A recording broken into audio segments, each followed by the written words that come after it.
નમસ્તે વિદ્યાર્થી મિત્રો, ધોરણ 10 વિષય સામાજિક વિજ્ઞાન પ્રકરણ 4 ભારતનો સાહિત્યિક વારસો, જેમાં આપણે ભાગ 3 જોઈશું. ભાગ 3માં આપણે તમિલ સાહિત્ય અને મધ્યકાલીન સાહિત્ય વિશેનો અભ્યાસ કરીશું. એ પહેલાં આપણે ભાગ 2માં રામાયણ અને મહાભારત ગ્રંથો અને જે ગુપ્ત યુગમાં થયેલા સાહિત્ય સર્જનનો જે અભ્યાસ કર્યો એના વિશે એકવાર જોઈ લઈએ કે રામાયણ અને મહાભારત એ પ્રાચીન ભારતના બે મુખ્ય મહાકાવ્યો છે અને આ મહાકાવ્યોની રચના થયે સેંકડો વર્ષો વીતી ગયા છે, પરંતુ તેનું વર્તમાન સ્વરૂપ એ બીજી સદીમાં બહાર આવ્યું હતું. રામાયણની રચના મહાકવિ વાલ્મીકીએ કરી હતી અને તે મહાભારત કરતાં ઘણું નાનું છે.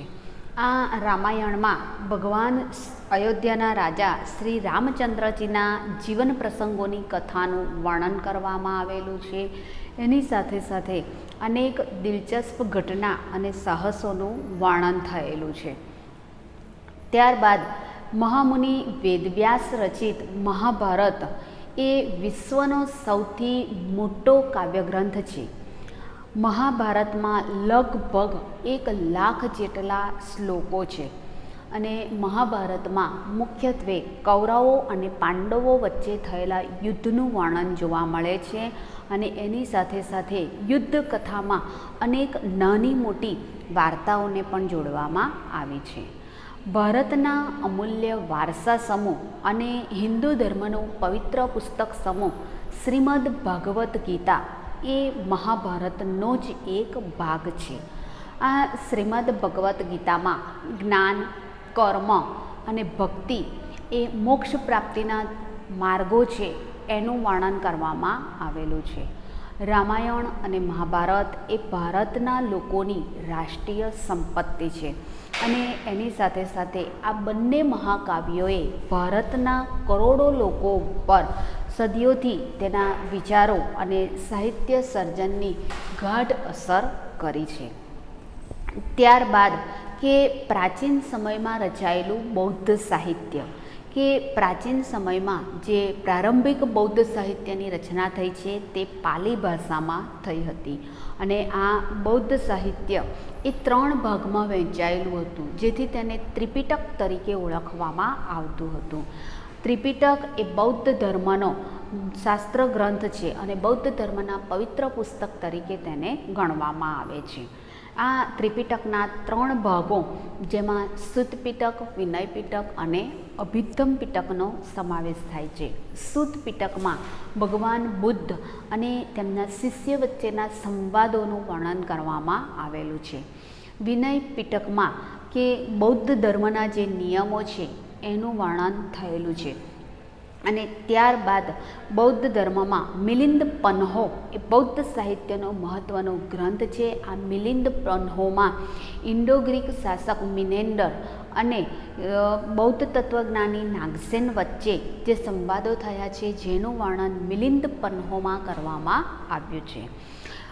બુદ્ધના પૂર્વજન્મને રજૂ કરતી સેંકડો જાતક કથાઓ અંગેનું પણ સાહિત્ય રચાયું છે અને એ પણ આ સાહિત્યનું અગત્યનું અંગ ગણવામાં આવે છે. અને સમય જતાં બૌદ્ધ ગ્રંથો સંસ્કૃત ભાષામાં લખાયા અને તેમાં અશ્વઘોષ રચિત બુદ્ધચરિત એ સૌથી વિશેષ ગ્રંથ માનવામાં આવે છે.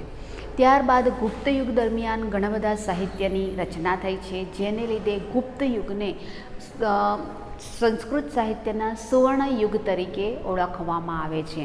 કે ગુપ્ત યુગમાં સંસ્કૃત સાહિત્યમાં કાવ્યો અને નાટકોનો સુવર્ણ યુગ ગણવામાં આવે છે. આ સમયમાં મહાકવિ કાલિદાસ, મહાકવિ ભૌભૂતિ, ભારવી, ભર્તુહરી, બાણભટ્ટ વગેરે જેવા મહાન સાહિત્યકારો થઈ ગયા અને આ બધા જ સમગ્ર ભારતમાં પ્રખ્યાત છે. એમાંય આ બધામાં મહાકવિ કાલિદાસ એ તેમની કાવ્યકલા અને ઉત્કૃષ્ટતાને લીધે તેઓ વિશ્વભરમાં પ્રખ્યાત છે. મહાકવિ કાલિદાસે અભિજ્ઞાન શાકુંતલમ, કુમાર સંભવ, વિક્રમોર્વશીયમ, રઘુવંશ મેઘદૂત અને ઋતુસંહાર વગેરે જેવી કૃતિઓની રચના કરી છે. ત્યારબાદ કે બાણભટ્ટે સમ્રાટ હર્ષવર્ધનના જીવન ચરિત્ર પર આધારિત હર્ષચરિત અને કાદંબરીની રચના કરી છે. સમ્રાટ હર્ષવર્ધનના તેઓ દરબારી કવિ હતા. ભારવીએ કિરાતાર્જુન્યમની રચના કરી છે. ભવભૂતિએ ઉત્તર રામચરિતની રચના કરી છે. વિશાખા દત્તે મુદ્રા રાક્ષસની રચના કરી છે. શુદ્રકે મુચ્છકટિકમની રચના કરી છે અને દંડીએ દસકુમાર ચરિતમની રચના કરી છે. એટલે ગુપ્તયુગ દરમિયાન આ તમામ સાહિત્યનું સર્જન થયું હોવાને લીધે ગુપ્તયુગને સંસ્કૃત સાહિત્યનો સુવર્ણ યુગ તરીકે ઓળખવામાં આવે છે. અને આ જે ગ્રંથો સાહિત્ય ગ્રંથો લખાયા છે, આ સાહિત્ય ગ્રંથોનો મુખ્ય વિષય રાજકીય ઘટનાઓ, પ્રણય પ્રસંગો અને રૂપકો તેમજ હાસ્ય પ્રસંગો અને તત્વજ્ઞાન રહ્યો હતો. જૂની ગુજરાતી ભાષામાં પદ્ય સાહિત્ય રચાયું કે આ સમય દરમિયાન ગુજરાતી ભાષામાં પણ સાહિત્યનું સર્જન થયું અને ગુજરાતી ભાષામાં ખેડાણ થતાં અનેક કૃતિઓ રચાઈ, જેમાં નરસિંહ મહેતા અને મીરાબાઈએ ભક્તિ ગીતો લખવાની શરૂઆત કરી.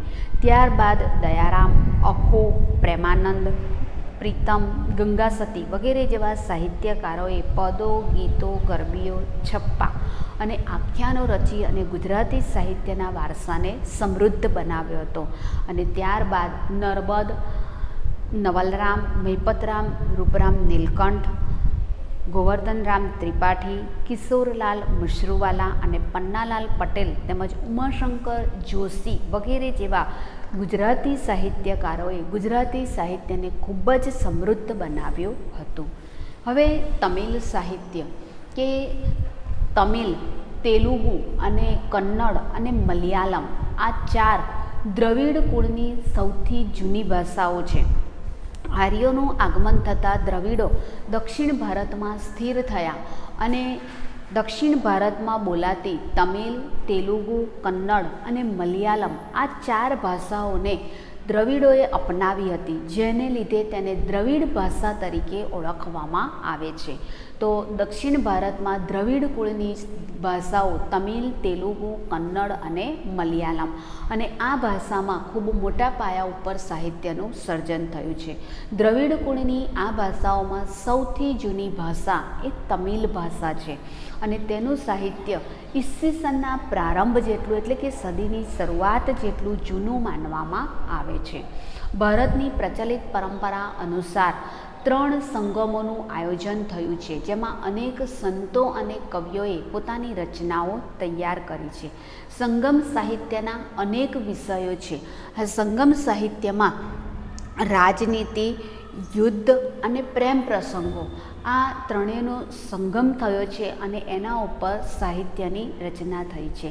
આ સાહિત્યનો પ્રસિદ્ધ ગ્રંથ એતુ થોકઈ એટલે 8 કાવ્યોનું સંકલન. એના પછી તોલકાપ્પિયમ કે જે વ્યાકરણનો ગ્રંથ છે અને પથ્થુપાતુ એટલે 10 ગીતો. આ પૈકી એક કવિ તિરુવલ્લુવરે વિખ્યાત ગ્રંથ કુરલની રચના કરી હતી. હવે આ કાવ્ય ગ્રંથમાં જીવનના અનેક પાસાઓનું વિવેચન કરવામાં આવ્યું છે. શિલ્પ પ્રતિકારમ અને મણિમેખલાય એ પ્રારંભિક તમિલ સાહિત્યના પ્રખ્યાત ગ્રંથો ગણવામાં આવે છે.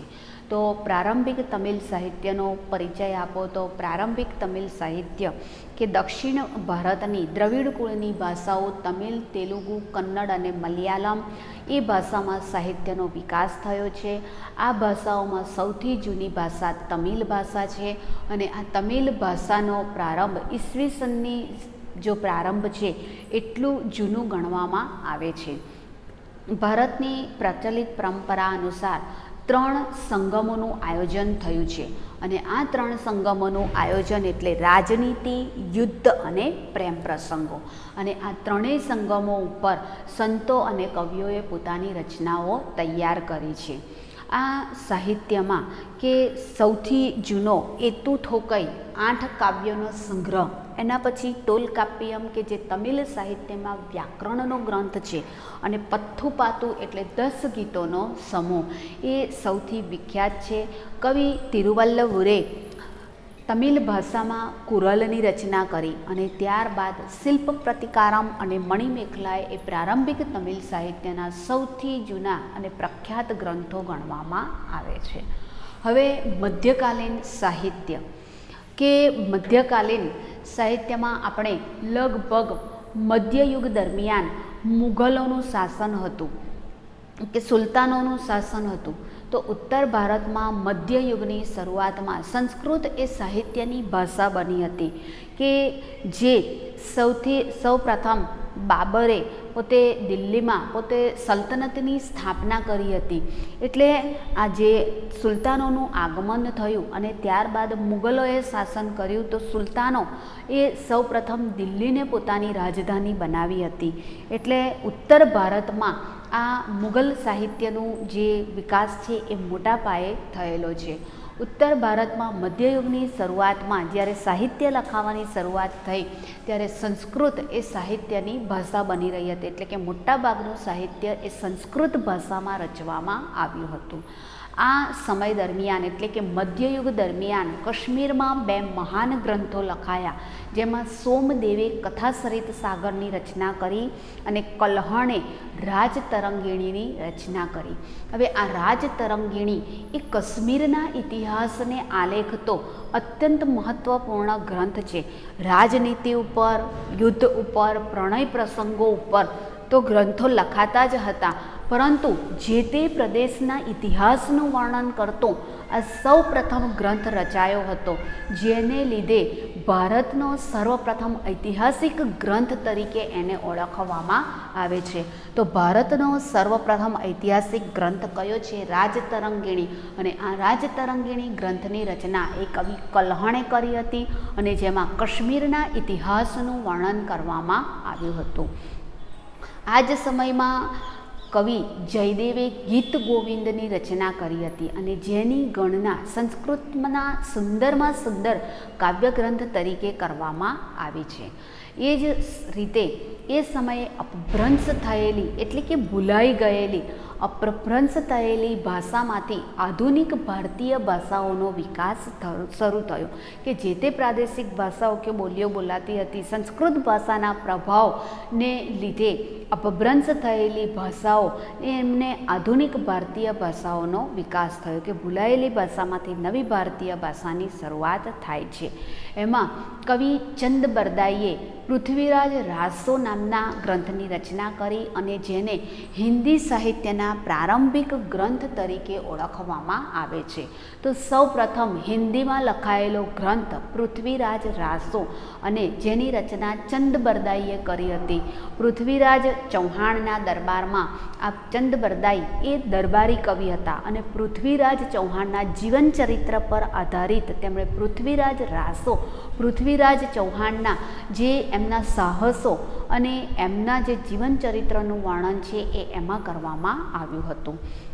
પૃથ્વીરાજ ચૌહાણના વીરતાપૂર્વકના કાર્યોનું વર્ણન કરતો આ ગ્રંથ જે હિન્દી સાહિત્યમાં રચાયો છે એ હિન્દી સાહિત્ય એ જગતમાં વીરગાથાના યુગનો પ્રારંભની શરૂઆત કરી આપી હતી. આ જ સમયે એટલે કે મધ્યયુગ દરમિયાન દક્ષિણ ભારતમાં સંસ્કૃત સાહિત્યમાં મોટા પ્રમાણમાં ગ્રંથોની રચના થઈ હતી, જેમાં શંકરાચાર્યએ ભાષ્યની રચના કરી હતી. અને એ જ રીતે કે દ્રવિડ કુળની જે ભાષાઓનો વિશેષ વિકાસ આ સમય એટલે કે મધ્યયુગ દરમિયાન થઈ રહ્યો હતો. થોડા સમય સુધી કન્નડ સાહિત્ય પર જૈન ધર્મની ગાઢ અસર પડી હતી કે જુદા જુદા ધર્મ સંપ્રદાયના જે કવિઓ કે સાહિત્યકારો છે એમણે જુદા જુદી ભાષામાં જે સાહિત્યનું સર્જન કર્યું છે એમાં દક્ષિણ ભારતમાં જૈન ધર્મમાં કન્નડ ભાષામાં સાહિત્ય લખાયું છે. એમાં કવિ પંપાએ આદિપુરાણની રચના કરી અને ત્યારબાદ એમાં એમણે જૈન ધર્મના 16મા તીર્થકરના જીવનને આલેખતું શાંતિ પુરાણ કે જેની રચના કવિ પોન્નાએ કરી હતી.